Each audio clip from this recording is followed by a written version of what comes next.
Olá, mulheres! Aqui quem fala mais uma vez, Viviane Martinello, do Esposas que Oram.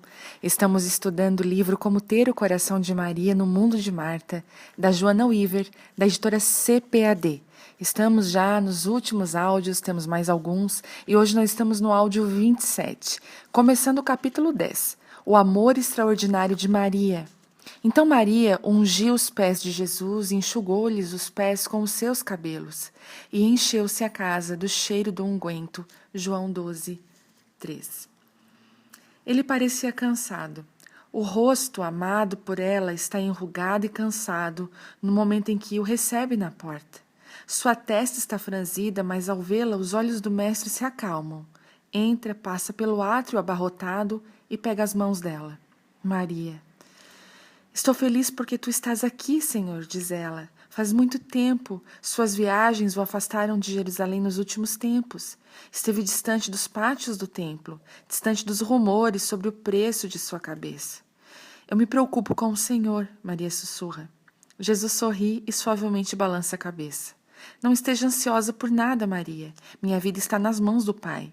Suas palavras são ternas, porém profundas, como se contivessem um segredo. Está claro que esta visita não será como aquela. Alguns meses antes e até agora, de alguma forma, Maria percebe alguma coisa que vai contra a lógica. Ela consegue ver a exaustão do mestre. Os homens estavam visivelmente preocupados e confusos, e Maria sentiu um tremor dentro de si. Como um único dedilhado da corda de um instrumento. Era esperança ou era alegria? Não há barulho algum, apenas uma expectativa. Era como se o céu estivesse ansioso para ouvir a canção. Era como se toda a eternidade estivesse concentrando forças para essa semana, para essa jornada, para esse homem. Uma pequena visão panorâmica. Ninguém sabe o que passou pelo coração de Maria quando ela encontrou Jesus naquele dia. No entanto, a doce melancolia e a sensação do que estava para acontecer, presentes nessa última viagem para Jerusalém, pareciam evidentes. Sabemos que Jesus estava angustiado com relação à Cidade Santa, em relação à prisão determinada e à morte certa. De todas as pessoas que o rodeavam, apenas Maria parecia compreender, pois somente ela tomou a atitude apropriada para a situação. A história encontrada em João 12:1 é a última vez que a Bíblia menciona Maria, Marta e Lázaro. A mesma história é contada em Mateus e Lucas, embora essa família não seja mencionada pelo nome, mas as similaridades da narrativa parecem indicar que esses escritores se referiram ao mesmo incidente. Embora a tradição religiosa diga que os três estiveram diante da cruz, a Escritura não o declara especificamente. Está claro, contudo, que essa família amava Jesus profundamente e era amada por ele. Esse trio de Betânia havia proporcionado algo de que Jesus precisava após ter saído de Nazaré 3 anos e meio antes. Eles deram a Jesus um lar, uma família, um local para repousar a cabeça. Além disso, essas duas irmãs e seu irmão, os quais amavam a Jesus de verdade, deviam estar confusos naquela última viagem para Jerusalém. De acordo com Mateus 26:2, Jesus contou aos discípulos o que lhe estava reservado. O Filho do Homem será entregue para ser crucificado. Ele não tinha segredos, entretanto, os discípulos ainda pareciam não compreender plenamente o que estava acontecendo. Sabiam, claro, que Jesus era um homem procurado. O fato havia sido divulgado. Depois da ressurreição de Lázaro, Jesus subiu à primeira posição na lista dos religiosos. Não era de se admirar. Parece que muitos da comunidade judaica haviam experimentado uma mudança verdadeira em seus corações. João 11:45. Depois de terem visto Jesus trazer da morte o amigo Lázaro, convenceram-se de que ele era realmente uma pessoa especial. Talvez o Messias. E se Jesus pode fazer aquilo por um homem morto, pense no que poderia fazer por alguém vivo. A frequência do templo diminuiu depois que as multidões passaram a se juntar para ouvir o homem da Galileia. Os peritos em crescimento de sinagogas estavam profundamente interessados. Talvez precisassem ser mais sensíveis às pessoas. Talvez precisassem se concentrar em um programa de alimentação. O nazareno era bem-sucedido nesse assunto. Estava claro que era necessário fazer alguma coisa, e rápido. Tudo estava em risco, especialmente para a elite religiosa. Se o deixarmos assim, todos crerão nele, e virão os romanos e tirarão-nos o nosso lugar e nação. Era o que argumentavam os principais dos sacerdotes e alguns fariseus diante da autoridade administrativa judaica do Sinédrio.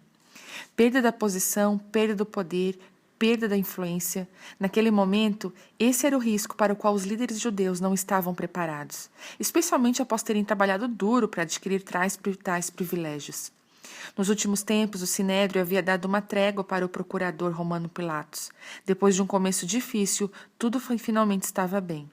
Quando o recém-nomeado Pilatos exibiu em Jerusalém pela primeira vez as bandeiras romanas que ostentavam a imagem do imperador, o povo se levantou com um não me incomodem e eu não os incomodarei, referindo-se ao templo e aos seus oficiais. Finalmente, o Sinédrio havia colocado o procurador no lugar onde queria, isto é, até o aparecimento de Jesus. Vós nada sabeis, bradou Caifás, o sumo sacerdote, durante a reunião. Assim como a maioria dos saduceus, ele não tinha diplomacia, nem gentilezas, e a seu ver estava pensando estrategicamente, esperando levar uma situação a uma conclusão lógica. Nem considerais que nos convém que um homem morra pelo povo e que não pereça toda a nação? Mas era Caifás quem não sabia de nada. Mesmo sem perceber, ele profetizou que Jesus devia morrer pela nação. Escreve João nos versículos 51 e 52. E não somente pela nação, mas também para reunir em um corpo os filhos de Deus que andavam dispersos. Dessa forma, enquanto a instituição religiosa tramava a destruição de Jesus e o plano de Deus de trazer a humanidade de volta, amadurecia com rapidez. Os portões dos céus começaram a se abrir, prontos para receber todos que entrariam por eles através de Jesus Cristo, o Filho de Deus. A canção da eternidade começou a tocar. O Cordeiro que foi morto desde a fundação do mundo estava prestes a morrer para que eu e você pudéssemos conhecer a Deus. Apenas Maria parecia ouvir os ecos daquela música. Somente ela parecia pronta para corresponder ao amor extraordinário de Jesus. O amor extraordinário. É sempre um prazer especial colocar minha filha Jéssica na cama à noite, mas de todas as nossas vagas lembranças, talvez nenhuma seja tão doce quanto os momentos antes de dormir quando ela era pequena.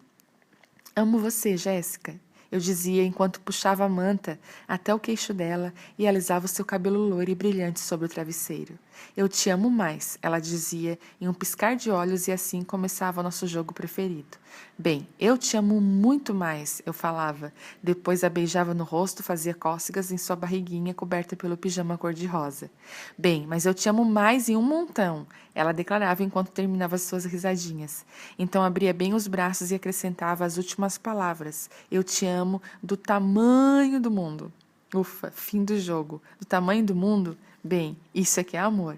Especialmente para uma criança de 3 anos de idade. Especialmente quando você considera o quanto isso é de amor.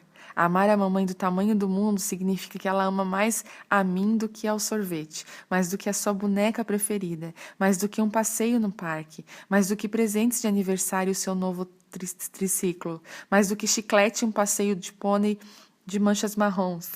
Ela me amava, a mim, mais do que qualquer outra coisa. Esse é o amor extraordinário, o tipo de amor que desconsidera todas as outras coisas para se concentrar apenas em uma, o objeto desse amor.